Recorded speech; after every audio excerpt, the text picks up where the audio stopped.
year 1307, on a cold October morning, every Knight Templar in France disappeared.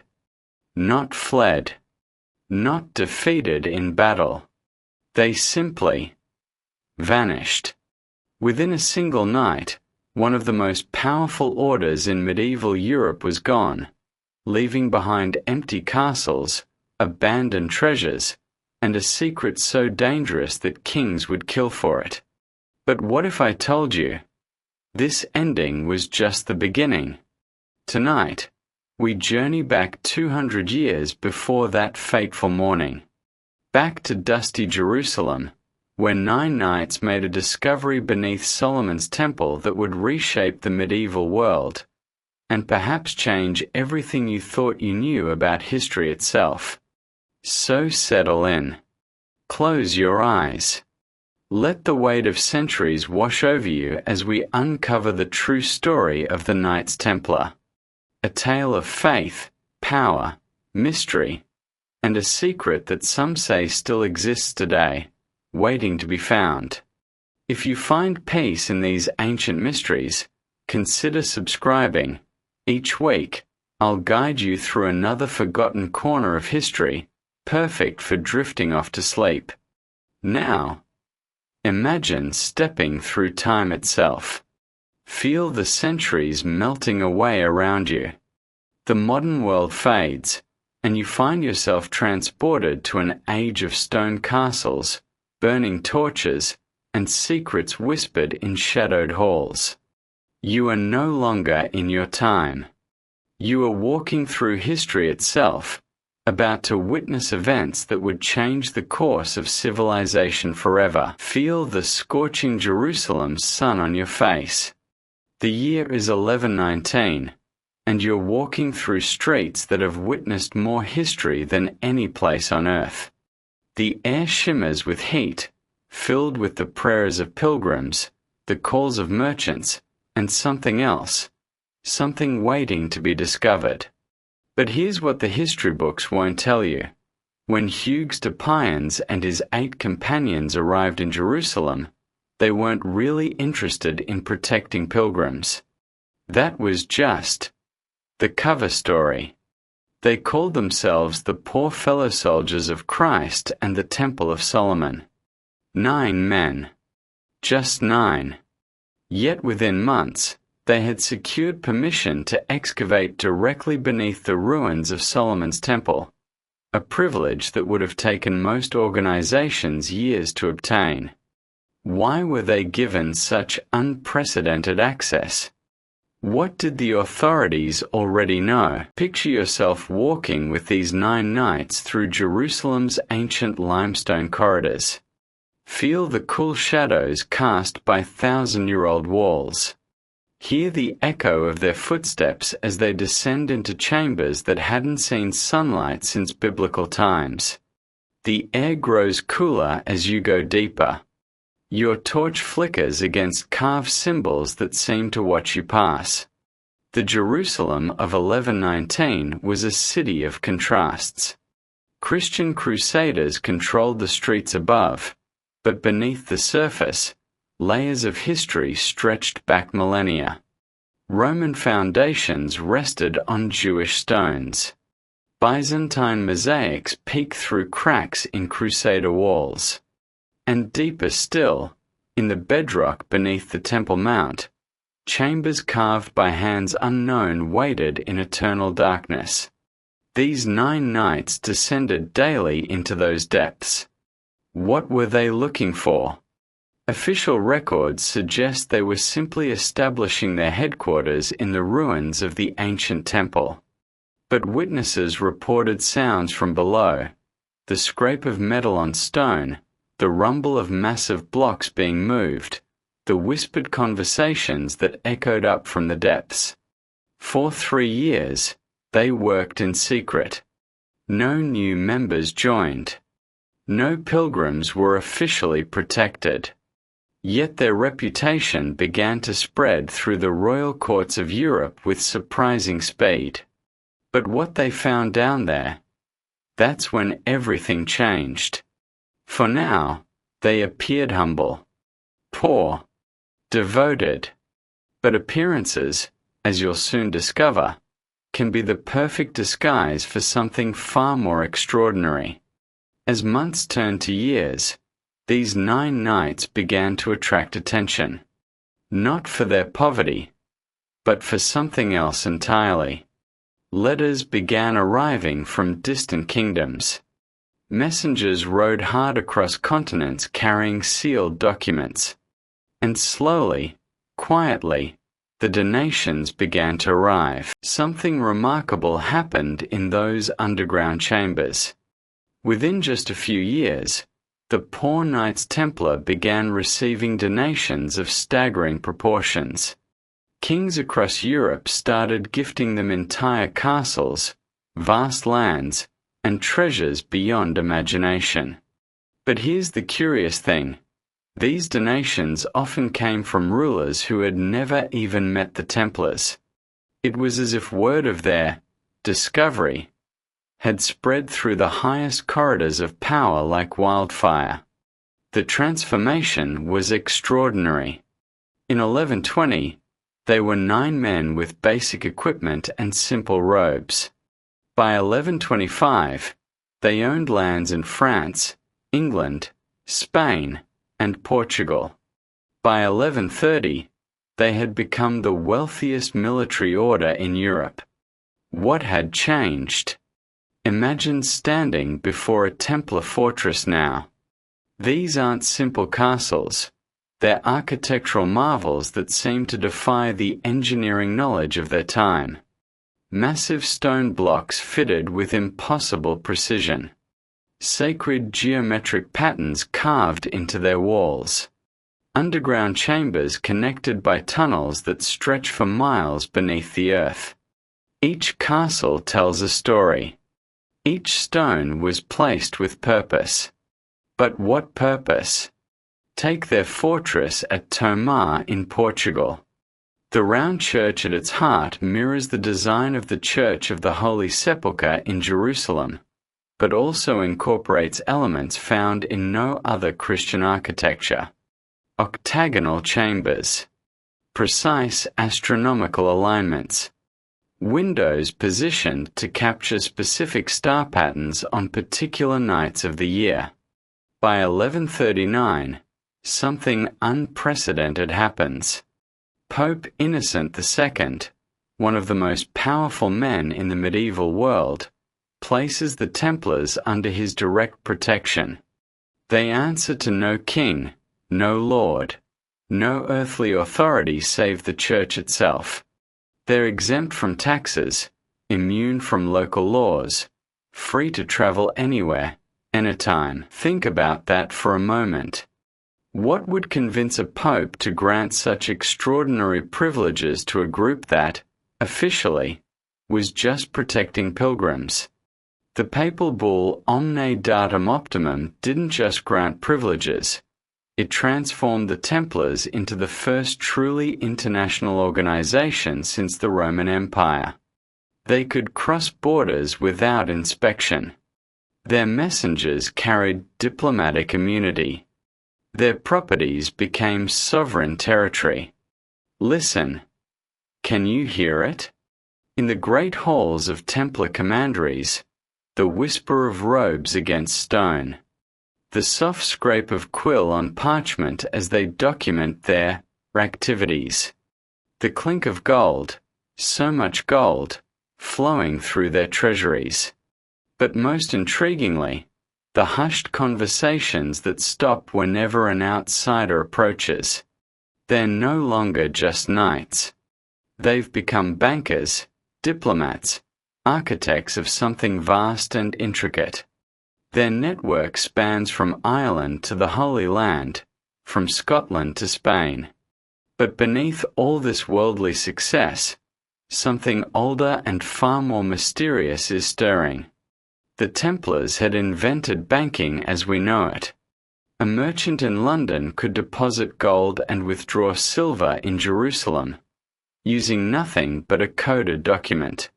Their mathematical precision was unprecedented. Their architectural knowledge seemed to come from sources their contemporaries couldn't identify. But most curiously, they began attracting members with very specific skills. Stonemasons who knew techniques thought lost with the Roman Empire. Scholars who read texts in languages that hadn't been spoken for centuries. Craftsmen who worked with tools that shouldn't have existed yet. Because what they discovered in Jerusalem wasn't just valuable. It was dangerous. And soon, very soon, that danger would begin to show itself. Let your breathing slow. Feel the weight of centuries. And if sleep begins to find you, let it come. The secrets of the Templars will be here when you return. Deep beneath Jerusalem, in chambers that predate Christ himself, something waited. For 1,000 years, it had waited. And in 1119, 9 knights with torches and an extraordinary purpose finally found it. Descend with them now, down-worn stone steps that spiral into darkness. The walls are carved with symbols that seem familiar yet impossibly ancient. Hebrew inscriptions mix with geometric patterns that hurt to look at too directly. The air grows thick, almost viscous, as if time itself moves differently here. Your torch illuminates a chamber that shouldn't exist. The engineering is perfect, too perfect for its era. The ceiling soars into shadows, supported by pillars carved from single blocks of stone. And there, in alcoves cut into the living rock, they rest. The chamber stretches further than your torchlight can reach. Water drips somewhere in the distance, each drop echoing like a heartbeat in the vast space. The floor beneath your feet is made of stones fitted so precisely that a knife blade couldn't slip between them. This is craftsmanship that wouldn't be seen again in Europe for centuries. Some say they found scrolls, texts that predated the Bible itself, revealing knowledge that church doctrine had deliberately obscured. Others whisper of artifacts, cups that could heal, stones that could transmute, mirrors that showed not reflections but possibilities. The scrolls, if they existed, would have been unlike anything in medieval Europe, written on materials that hadn't decomposed after 1,000 years, illustrated with diagrams showing mathematical principles that wouldn't be rediscovered until the Renaissance. Star charts mapping constellations with precision that demanded instruments not yet invented. Picture the expression on Hugues de Payens' face in that moment of discovery. The torch light dancing across his features as he realizes the magnitude of what lies before them. This isn't just treasure. This is power, knowledge, responsibility, and perhaps danger. But the artifacts themselves might have been secondary to something else they found. Maps. Detailed architectural drawings showing the construction of the Temple of Solomon in ways that biblical accounts never described. Engineering principles that explained how massive blocks were moved and positioned with impossible precision. What if the real discovery was understanding? The knowledge of how ancient builders achieved what seemed impossible. The mathematical relationships that created structures of perfect harmony. The geometric principles that could turn stone into something that seemed alive. What would you have done? Faced with a discovery that could reshape human understanding of history, of faith, of reality itself? Would you have shared it with the world? Or would you, like the Templars, have understood that some knowledge requires protection? The knights spent weeks cataloging what they'd found. They made careful drawings. They transcribed text after text. And slowly, They began to understand that they had discovered something that predated Christianity itself, knowledge that stretched back to the very foundations of civilization. But with understanding came responsibility. This wasn't knowledge for its own sake. This was power that could reshape kingdoms, overthrow established orders, challenge the very foundations of medieval society. They made their choice. For 200 years, they would guard this secret, build their order around it, create a network powerful enough to keep it safe from those who would misuse it. But secrets, especially secrets this profound, have a way of attracting attention from dangerous places.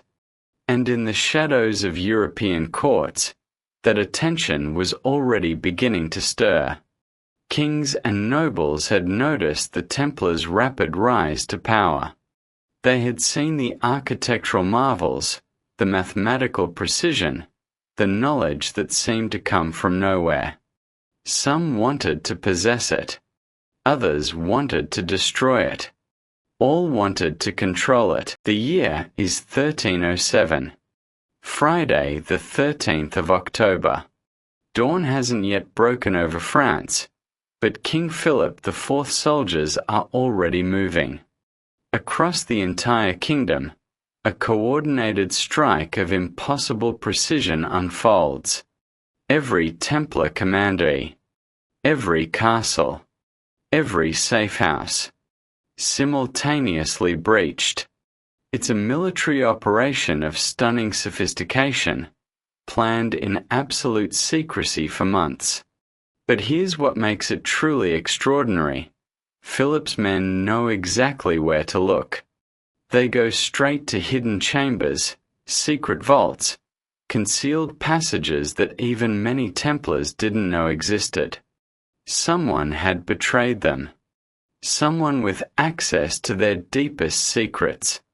Imagine the sound of splintering wood as castle gates are breached. The clash of steel on steel as Templar knights, caught off guard, make their final stand. The crackle of flames as centuries of accumulated knowledge burns in carefully coordinated fires. But the most chilling sound of all? Silence. The sudden, terrible silence where once the most powerful order in Christendom had stood. King Philip IV, known as Philip the Fair, was perhaps the most calculating ruler of his age. Tall, handsome, and utterly ruthless, he had spent years maneuvering to this moment. His kingdom was bankrupt from constant warfare. The Templars were his largest creditors. But this wasn't just about money. Philip had heard the whispers. His advisors brought him reports of strange rituals, of knowledge that challenged church authority, of artifacts that possessed powers beyond understanding. The Templars weren't just wealthy, they were dangerous. Yet something doesn't add up. Philip's inventory lists are curious. They record vast amounts of gold, silver, and property, yes. But where are the artifacts? Where are the documents that supposedly gave the Templars their power? Where is the discovery that made them so formidable? The official records are suspiciously empty. Because while Philip captured the order, he didn't capture their secret. Some knights had escaped. Some treasures had vanished. Some knowledge had been moved to safety in the weeks leading up to the arrests. It was as if the Templars had known what was coming. The arrests weren't random. They followed a pattern that suggested intimate knowledge of Templar operations. Hidden passages were found and searched. Secret chambers were opened with keys that shouldn't have existed. Documents were seized from locations that weren't supposed to be documented anywhere. Under torture, many Templars confessed to heresy, to secret rituals, to worshipping strange idols. But were these confessions true? Or were they simply what their torturers wanted to hear? The accusations were specific and strange. The Templars were said to worship a bearded head called Baphomet. They allegedly spat on crucifixes during initiation ceremonies. They were accused of denying Christ and practicing forbidden rites in their secret chapels. Consider this. Many of the accusations involve practices that sound remarkably similar to ancient mystery traditions, to esoteric knowledge, to wisdom traditions that existed long before Christianity. What if the Templars' true heresy wasn't devil worship, but knowledge? Knowledge that threatened the established order of kings and popes alike? The trial records reveal curious details. Templars spoke of initiation ceremonies involving ancient symbols. They mentioned sacred geometry, astronomical calculations, and architectural principles that their accusers didn't understand. They described rituals that seemed designed to preserve and transmit knowledge rather than worship demons. Feel the weight of this tragedy. An order dedicated to protection, to preservation, to safeguarding humanity's most precious secrets, destroyed by the very greed and fear it had tried to transcend. But destruction, as you'll discover, is sometimes just transformation. Because the story of the Templars didn't end in 1307. In many ways, it was just beginning. Even as the flames consumed their public presence, their deeper purpose was already adapting, evolving, preparing to survive in new forms. Pause with me here, in the quiet space between what was lost and what endures. Take a deep breath. Feel your body settling deeper into rest. Let the centuries we've traveled through settle in your mind like sediment in still water. What do you think? In those chambers beneath Jerusalem, what did 9 knights discover that was worth 200 years of secrecy? What knowledge was so profound that kings would kill for it, yet so dangerous that it had to be hidden from the world? Perhaps it wasn't about the artifacts themselves. Perhaps it was about understanding, about seeing patterns that connect ancient wisdom to timeless truth, about recognizing that some knowledge transcends any single religion, any individual nation, any particular era. The Templars understood something that we are still learning. That true power doesn't come from what you possess, but from what you understand. Not from what you hoard, but from what you protect. Not from what you control, but from what you preserve for future generations. Think about the courage it must have taken to guard knowledge that could have made them the rulers of Europe, to protect secrets that could have answered humanity's deepest questions, to choose preservation over power, protection over profit. And maybe, just maybe, that's why their story still calls to us. In our own time of uncertainty and change, the Templars represent something eternal: the search for meaning, the protection of wisdom, the courage to guard truth even at the cost of everything. Their sacrifices weren't in vain. Somewhere, somehow, their legacy continues.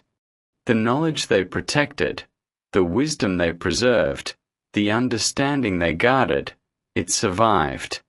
It adapted. It found new guardians. If these ancient mysteries bring you peace, remember to subscribe.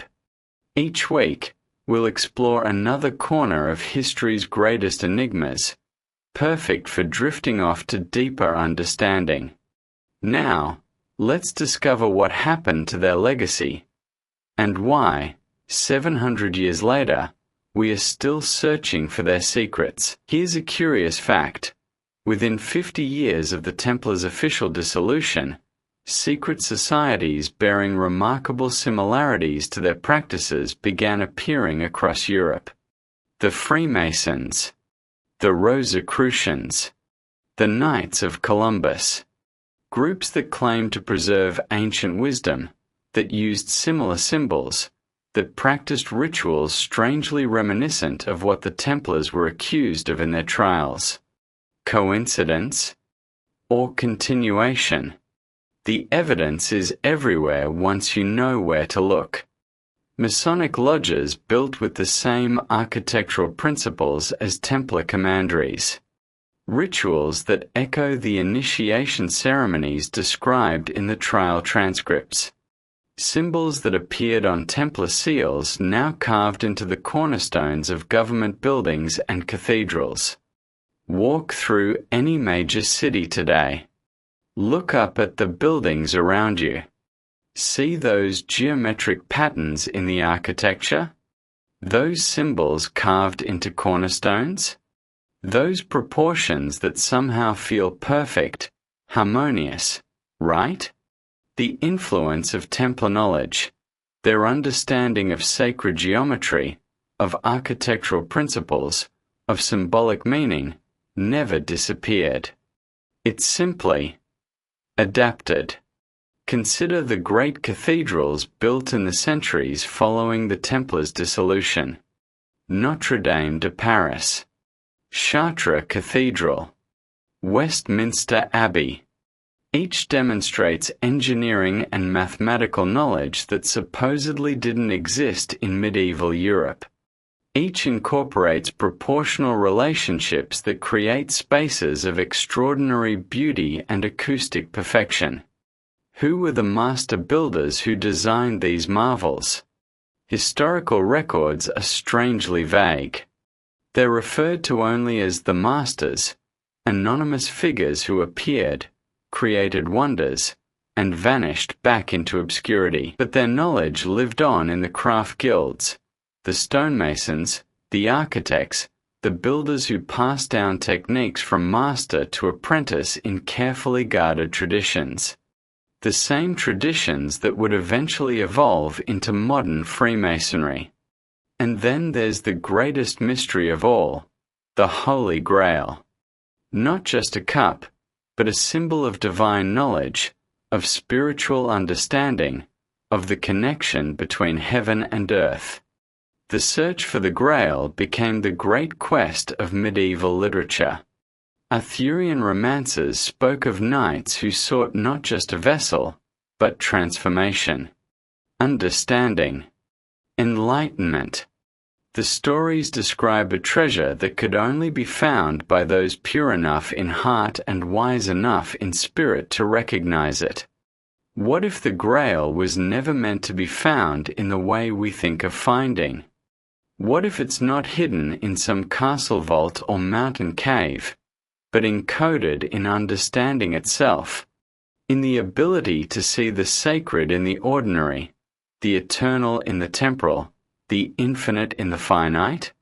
Perhaps the Templars understood that the greatest treasures aren't objects to be possessed, but wisdom to be embodied. The legends persist.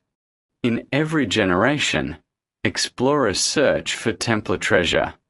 They explore ruins in France, follow obscure maps, decode ancient symbols. They excavate beneath churches, investigate mountain caves, dive into flooded quarries. Some claim to have found golden cups, mysterious documents, cryptic inscriptions. Others speak of chambers filled with scrolls, of underground passages that lead to hidden libraries, of artifacts that pulse with inexplicable energy. But perhaps the real treasure isn't something you can hold in your hands. Perhaps it's the understanding that drove the Templars to sacrifice everything for its protection. The wisdom that sees beyond the surface of things. The knowledge that recognizes the sacred in every stone, every symbol, every searching soul. Even now, in our digital age, people search. They sense that somewhere, somehow, The Templar legacy persists. And maybe they're right. Maybe the secret isn't what the Templars found, but what they became. Guardians of the idea that knowledge and wisdom are humanity's greatest treasures, worth protecting at any cost. So the question remains, where are the Templar secrets now? Are they locked away in some forgotten vault? Or are they hidden in plain sight, waiting for those with the wisdom to recognize them? The answer, perhaps, depends on how deeply you're willing to look. And so our journey through the shadows of history comes to its end, or perhaps to its beginning. The Knights Templar vanished 700 years ago, but their story refuses to die. Why? Because they represent something timeless, the courage to seek truth, the wisdom to protect knowledge, and the understanding that some mysteries are more powerful when they remain mysterious. Perhaps that's their true legacy. Not gold or artifacts or ancient texts, but inspiration. The reminder that in every age, there are those who choose to be guardians rather than conquerors, protectors rather than destroyers, seekers rather than settlers. Their story continues in every person who looks beyond the surface, who seeks deeper meaning, who understands that the greatest treasures aren't material but spiritual. It lives in every architect who creates spaces of beauty, every teacher who preserves knowledge, every seeker who follows the path of wisdom. The Templars may have disappeared, but their purpose endures. Somewhere in the world, their legacy continues. Their knowledge has found new guardians. Their wisdom has taken new forms. Their understanding has adapted to new times. If you've found peace in this ancient mystery, subscribe and join our quiet community of history explorers. Next time, we'll venture into another forgotten corner of the past, where secrets wait to be discovered and legends live on in whispers. And tell me in the comments, which lost civilization, forgotten empire, or ancient mystery should we explore together next? Your curiosity guides our journey through time. Sleep well, fellow seeker. And remember, sometimes the greatest discoveries aren't found in the light of day, but in the quiet spaces between sleeping and waking, where imagination meets possibility, and the past whispers its secrets to those brave enough to listen. The Knights Templar are waiting for you in your dreams.